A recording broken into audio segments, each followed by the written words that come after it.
So we talked a lot about meetings, in-person, conversation, verbal. Does a lot of this also apply to written communication, whether that's, emails or text messages?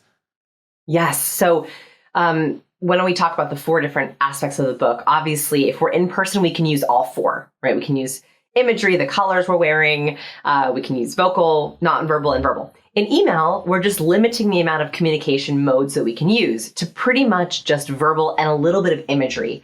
I mentioned imagery because I think it's also a forgotten one, is even fonts have personality. There are researchers, real researchers, who have looked at the personality of fonts. For example, Chris, you want to do a little game? Yeah, I love games. What do you think is the least funny font?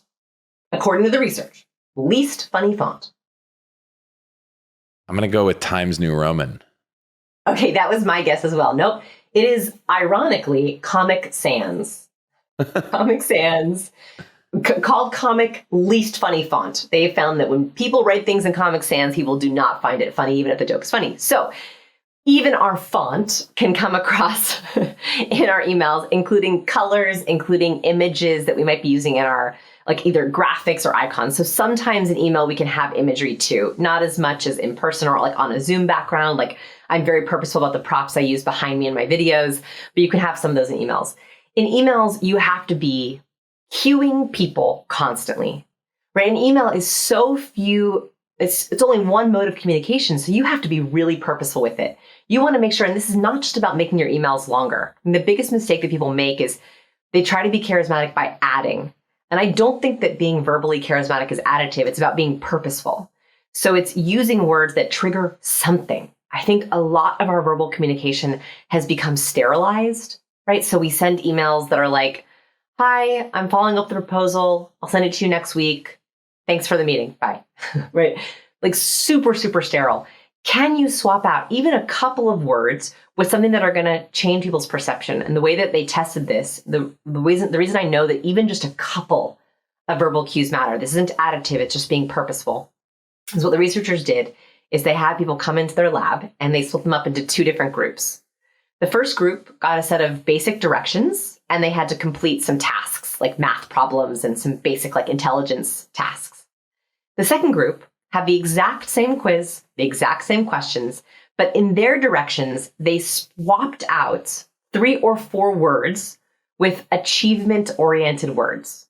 So achievement-oriented words are words like win, succeed, master, achieve. Right? Those are achievement-oriented words. They just sprinkled them in, did a couple swaps, 3 or 4 of these words. They found that the group that read the achievement-oriented words did better on the task, which is insane. If that 3 or 4 words can make people do better on an intelligence test, they worked harder and longer on the problem set, and they had more motivation. So they actually enjoyed that problem set more. The reason I share this is because if 3 or 4 words swapped out in a subject or your profile, like your LinkedIn profile or your calendar agenda or the slides behind you in a presentation, if that can make your folks, your listeners, feel more motivated, wouldn't we want to give them that gift? What a gift that we can give to the world with our charisma actually makes them more charismatic. So what I'm hearing is that you can actually have a charismatic email if you have the right balance of words. Is it the same thing? Add a little warmth, add a little competence to an email? Exactly. So here's the hack. In your subjects, your greeting and your sign-off, I want you to match the words with your charisma goals. If you want to be warm, use warm words, right? Hi, partner. Good morning, team. So happy to see you all. Best, right? Signing off best. Best is a very warm word. If you want to be competent, use competent words in your opener and your sign-off. Onwards, let's do this. Can't wait to work together. Those are competent openers and words. So yes, you can match your charisma goals in your emails. And if you want to kind of come off more charismatic, as you say, is the goal to balance what's natural for you with those words? So if you kind of, at the beginning of this conversation, you reflected and said, wow, I'm probably more the competent person, let's add a little warmth. Or is the goal to put both of them out there to kind of have a balance in the email?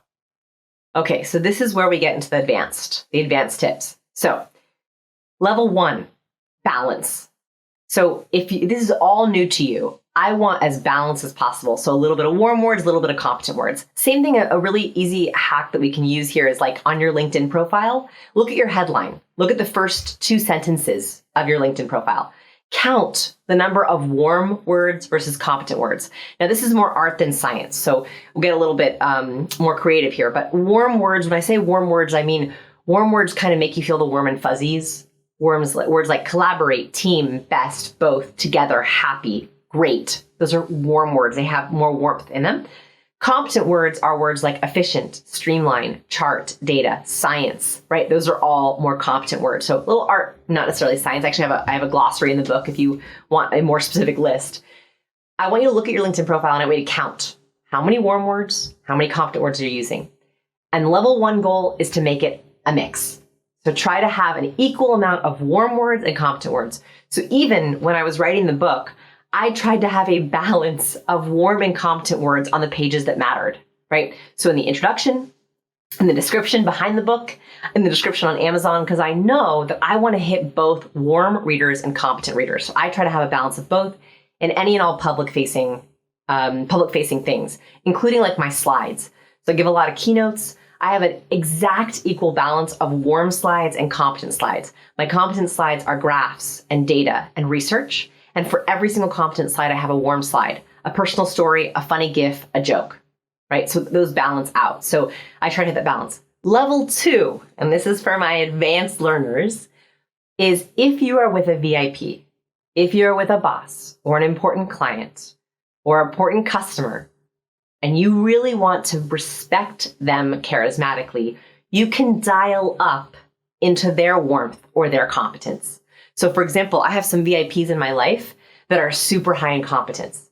And so to respect and honor them, when I am engaging with them, I also dial up my competence. I still use warmth, but I just sort of edge more into the kind of words and nonverbal that they use to honor and respect where they're at. So that's kind of level 2. That's the ninja level. I have a practical application that I'm now going to apply this. I'm probably more of a warmth writer with an exclamation point at every end of thing, always signing off best, smiley faces and everything.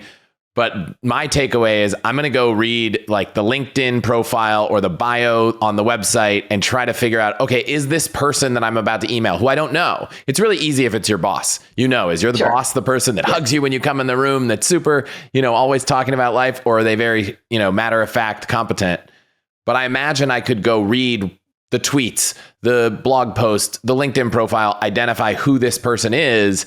And they probably are going to be less excited about an email filled with exclamation points and smiley faces if their entire writing on the internet is very, charts, percents, data, science. Exactly. So like watching their YouTube video, watching their TED Talk, looking at their profiles, matching them is it's a way of literally saying, I want to be on your page. Like, I respect you so much that I want to use your language. You also made a very good point. So exclamation points, emojis, and words like yay, fab, whoop.